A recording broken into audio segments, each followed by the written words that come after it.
বিশ্বকাপের সেমিফাইনাল, এক পাশে বর্তমান বিশ্ব চ্যাম্পিয়ন আর্জেন্টিনা, অন্য পাশে ইংল্যান্ড।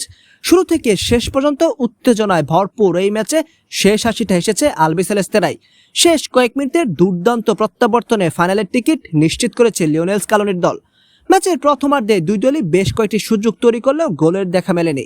বিরতির পর আক্রমণের গতি বাড়ায় ইংল্যান্ড। 55তম মিনিটে দারুণ এক আক্রমণ থেকে গোল করে তারা এগিয়ে যায়। সেই মুহূর্তে অনেকেই ধরে নিয়েছিল ম্যাচের নিয়ন্ত্রণ ইংল্যান্ডের হাতেই, কিন্তু বড় ম্যাচে আর্জেন্টিনার সবচেয়ে বড় শক্তি তাদের ধৈর্য। গোল হজমের পর তাড়াহুড়ো না করে ধীরে ধীরে খেলার নিয়ন্ত্রণ নিজেদের হাতে তুলে নেয় তারা। স্কালোনির একের পর এক পরিবর্তন মাঝ মাঠে নতুন গতি এনে দেয়। অভিজ্ঞ খেলোয়াড়দের সঙ্গে তরুণদের সমন্বয়ে বদলে যায় পুরো ম্যাচের চিত্র। শেষ 10 মিনিটে শুরু হয় আসল নাটক। 85তম মিনিটে দূরপাল্লার দুর্দান্ত শটে সমতায় ফেরে আর্জেন্টিনা। সেই গোলে নতুন করে প্রাণ ফিরে পায় পুরো দল। এরপর যোগ করার সময় ডান প্রান্ত দিয়ে তৈরি হওয়া আরেকটি আক্রমণ নিখুঁত ক্রস থেকে হেডে জয়সূচক গোল করে আর্জেন্টিনা। আর মুহূর্তে উল্লাসে ফেটে পড়ে গ্যালারি। বিশ্লেষকদের মতে এই জয়ের পেছনে বড় ভূমিকা ছিল স্কালোনির কৌশলগত পরিবর্তন।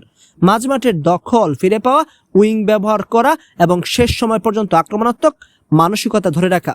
চাপের মুহূর্তেও দল যেভাবে আত্মবিশ্বাস হারায়নি, সেটি পার্থক্য করে দিয়েছে। এই জয়ের মাধ্যমে টানা দ্বিতীয়বারের মতো বিশ্বকাপের ফাইনালে জায়গা করে নিল আর্জেন্টিনা।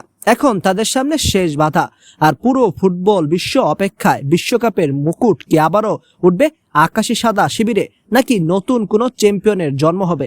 আপনার মতে ম্যাচের সেরা খেলোয়াড় কে ছিলেন, আর ফাইনালে আর্জেন্টিনার সম্ভাবনা কতটা?